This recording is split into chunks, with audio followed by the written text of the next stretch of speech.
Del libro del profeta Jeremías. Se acerca el tiempo, dice el Señor, en que haré con la casa de Israel y la casa de Judá una alianza nueva. No será como la alianza que hice con los padres de ustedes, cuando los tomé de la mano para sacarlos de Egipto. Ellos rompieron mi alianza y yo tuve que hacer un escarmiento con ellos. Esta será la alianza nueva que voy a hacer con la casa de Israel. Voy a poner mi ley en lo más profundo de su mente y voy a grabarla en sus corazones. Yo seré su Dios y ellos serán mi pueblo.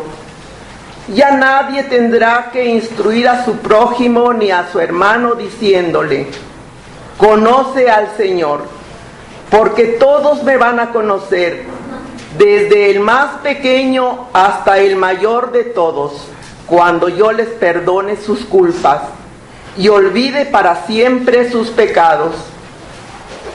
Palabra de Dios.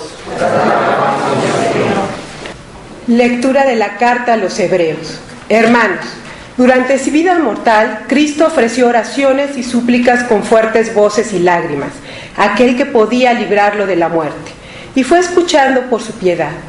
A pesar de que era el Hijo, aprendió a obedecer padeciendo, y llegando a su perfección, se convirtió en la causa de la salvación eterna para todos los que lo obedecen. Palabra de Dios. Proclamación del Santo Evangelio según San Juan. Gloria a ti, Señor. Entre los que habían llegado a Jerusalén para adorar a Dios en la fiesta de Pascua, había algunos griegos, los cuales se acercaron a Felipe, el de Betsaida de Galilea, y le pidieron: Señor, quisiéramos ver a Jesús. Felipe fue a decírselo a Andrés. Andrés y Felipe se lo dijeron a Jesús, y él les respondió: ha llegado la hora de que el Hijo del Hombre sea glorificado. Yo les aseguro que si el grano de trigo sembrado en la tierra no muere, permanece solo. Pero si muere, producirá mucho fruto. El que se ama a sí mismo se pierde. El que se aborrece a sí mismo en este mundo se asegura para la vida eterna. El que quiera servirme, que me siga, para que donde yo esté, también esté mi servidor. El que me sirve será honrado por mi Padre. Ahora que tengo miedo, ¿le voy a decir a mi Padre: Padre, líbrame de esta hora? No, pues precisamente para esta hora he venido. Padre, glorifica tu nombre. Se oyó entonces una voz que decía: lo he glorificado y volveré a glorificarlo. De entre los que estaban ahí presentes y oyeron aquella voz, unos decían que había sido un trueno, otros que le había hablado un ángel. Pero Jesús les dijo: esa voz no ha venido por mí, sino por ustedes. Está llegando el juicio de este mundo. Va a ser arrojado ya el príncipe de este mundo. Cuando yo sea levantado de la tierra, atraeré a todos hacia mí. Dijo esto indicando de qué manera habría de morir. Palabra del Señor. Gloria a ti, Señor Jesús. Desde fuera de la fe, al margen de la fe, se podría hacer una descripción del Dios del que habla la Biblia, trazar como un perfil, ya que Dios habla en numerosos pasajes de sí mismo, de sus intenciones, de sus sentimientos, y esto permite trazar un rostro, un perfil de la personalidad, ¿verdad que sí? Si eso hiciéramos, conste que dije al margen de la fe, de fuerita de la fe, una simple fisonomía del Dios del que habla la Biblia, o más bien del Dios que se retrata en ella. Y lo hiciéramos a partir de la lectura de hoy, del texto de Jeremías, pues se podría decir que Dios peca de ingenuidad. O sea, se pasa de ingenuo, eso significa peca. Porque comienza hablando de una intención suya de transformar la vida en clave de alianza. Voy a hacer una nueva alianza, no como la que hice con sus padres, porque esa falló, esa me salió mal, pero voy a hacer una nueva alianza que esta sí que va a funcionar. Porque voy a poner mi ley en lo más profundo de su mente, voy a grabarla en sus corazones. Es como Dios presentando sus ilusiones, sus sueños. ¿En qué sueña Dios? En esto, en lograr un pueblo que tenga grabada su ley en el corazón y que por lo tanto no necesite de ser instruido, no necesite de instancias coercitivas para cumplir con su voluntad, sino que espontáneamente se mueva en función de esa voluntad. En eso sueña Dios. Quizás sí se le podría tachar de ingenuo, porque él ve realizada esa esperanza suya en la era mesiánica, o sea, la nuestra. Por eso hemos respondido con el Salmo: crea en mí, Señor, un corazón puro, un corazón nuevo, ya que se trata precisamente de lograr una nueva sede para la ley, un nuevo receptáculo para tu palabra. No puede ser el viejo corazón, tiene que ser un nuevo corazón. Y ese nuevo corazón, si no lo creas tú, ¿quién? ¿De dónde se puede conseguir? De nosotros ya sabemos lo que se puede esperar: inconsistencia, fragilidad, volubilidad, ¿no? De ti se puede esperar, sí, hasta eso, la posibilidad de cambiarnos el corazón, de darnos un corazón que te ame de veras. Crea en mí un corazón nuevo, un espíritu nuevo para que pueda cumplir tus mandamientos. Segunda estrofa del Salmo, ¿no? No me arrojes lejos de ti, no retires de mí tu Santo Espíritu. ¿Y ese corazón nuevo qué es? ¿En qué consiste? Viene ilustrado en el dicho de Jesús con ocasión de la intentona de los griegos por acercársele. Son los judíos venidos del mundo griego. Los judíos del mundo griego eran más griegos que judíos y estaban fascinados con los grandes personajes de la filosofía griega, con los grandes maestros, y han oído hablar de Jesús, este famoso taumaturgo, este famoso predicador que arrastra a las multitudes, y ellos quieren conocerlo.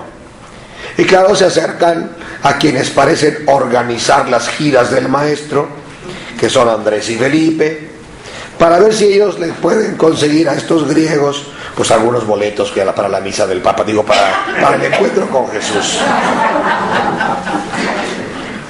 Y Andrés y Felipe pues van y le dicen a Jesús: hay un grupo de griegos que te quiere conocer. Y la respuesta de Jesús es muy extraña, porque Jesús no responde a esta petición. No les dice: diles que les doy cita a las 5 o que hagan fila. Parece no escuchar lo que le han pedido, y más bien habla de él y de cuál es su propio destino, casi como diciéndole a los griegos a través de estos emisarios que son Andrés y Felipe: si ustedes quieren conocerme, sepan bien a quién van a ver. A un simple grano de trigo dispuesto a la muerte. Ha llegado la hora de que el Hijo del Hombre sea glorificado. Yo no esperaría que se va a ser glorificado, que bajen los ángeles, que suenen las trompetas del cielo. Y a la hora de hablar de su glorificación, habla de aquello que a nosotros nos cuesta trabajo imaginar como glorificación de alguien. Habla de muerte, habla de destrucción. Si el grano de trigo sembrado en la tierra no muere, permanece solo.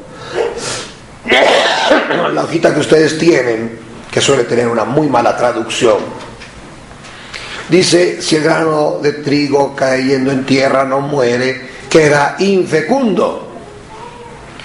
Pero el texto de Juan no dice eso. El Evangelio habla de permanece solo, permanece solo. Manei monos, permanece solo. La tragedia para aquel que no está dispuesto a morir en el proceso del amor y de la entrega es mucho más que la infecundidad, es la soledad, el aislamiento. En cambio, si muere, producirá mucho fruto.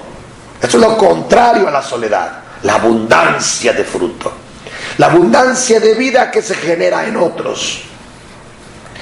Y entonces esta comparación que hace Jesús, que a nosotros nos parece siempre exagerada, pero que da el punto de partida para comprender la parábola del grano de trigo. El que se aborrece a sí mismo en este mundo se asegura para la vida eterna. ¿Qué significa aborrecerse a sí mismo? Porque Jesús lo está presentando como un ideal.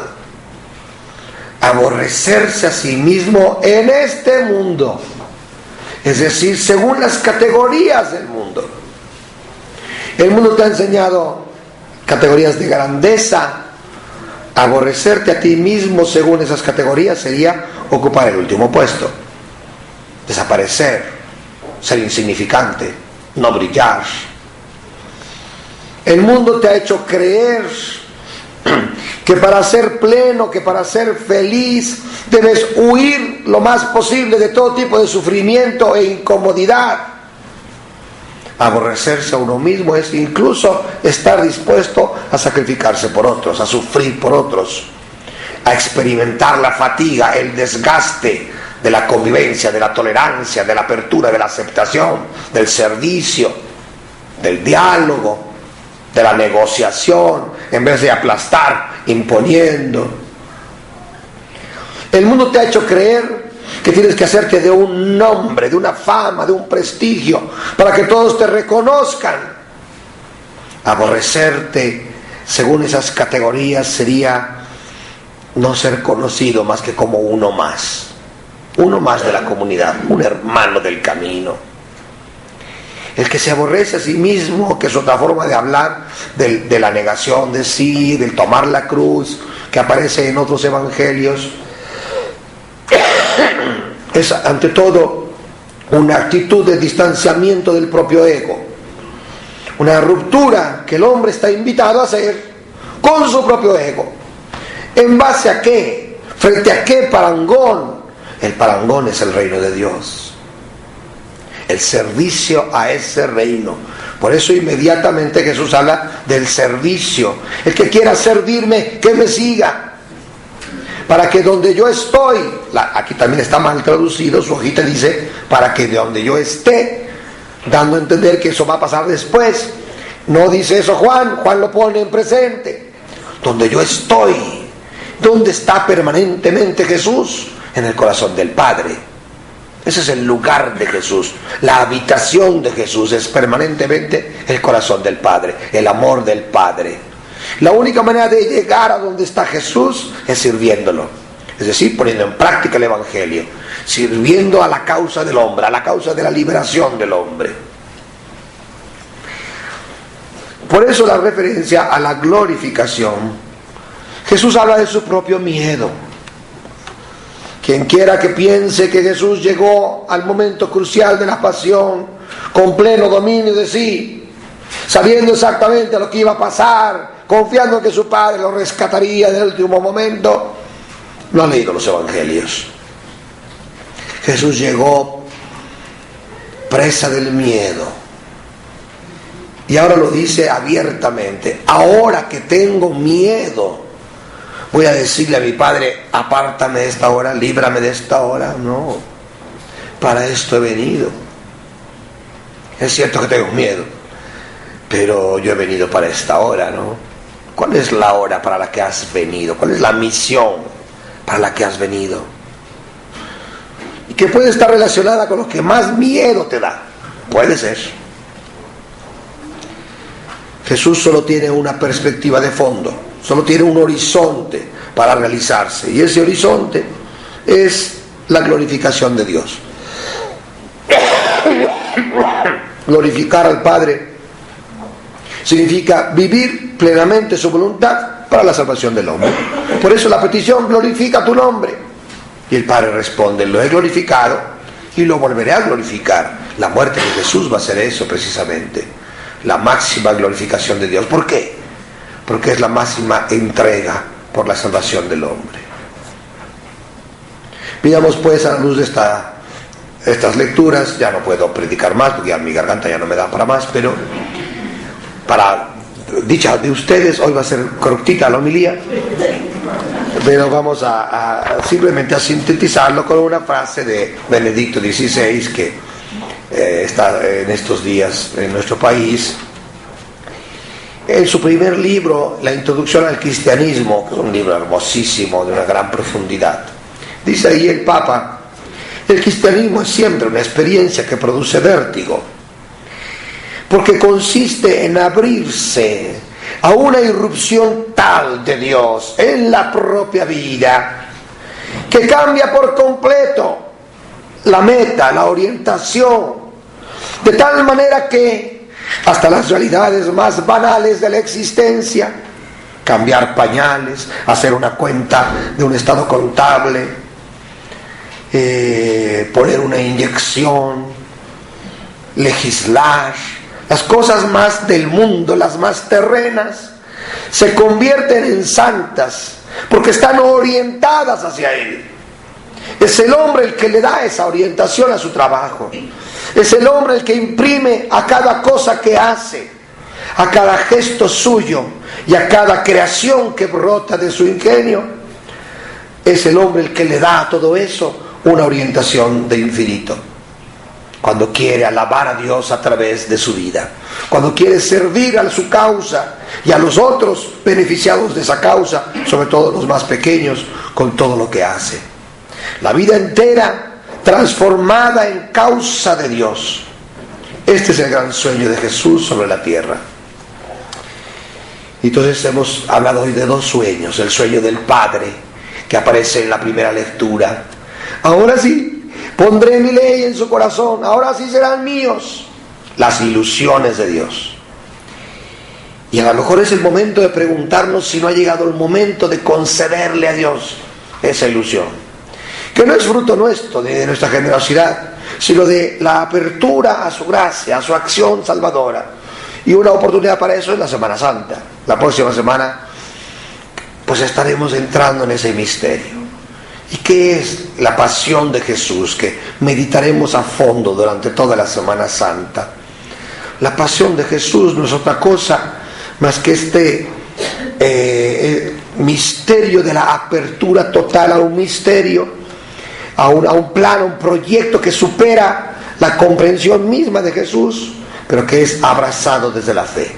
Jesús confía en que su Padre sabe su cuento, en que su Padre sabe a dónde va a llevar los acontecimientos, y se abandona a ellos. No le impone su proyecto al Padre. Su proyecto fracasa. Jesús no logra ni siquiera fundar la iglesia. Eso va a ser fruto de Pentecostés, eso va a ser obra del Espíritu Santo, no de Jesús. Ni siquiera un puñado de discípulos que estén con Él en el momento de la prueba. No logran nada. Y es capaz de renunciar a su proyecto para que sea el proyecto de Dios, cualquiera que este sea, un proyecto que para ese momento Jesús ya no conoce bien, ya no tiene claro, sea ese proyecto el que triunfe.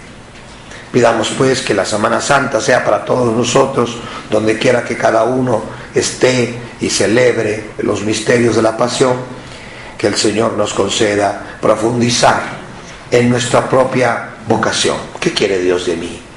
Y que nos dé la capacidad de asumir ese proyecto como lo asumió Cristo, con absoluta obediencia al Padre, tal como nos insistió hoy nuestro monitor, hablando de la obediencia como lo central en la vocación de Jesús. Que así sea.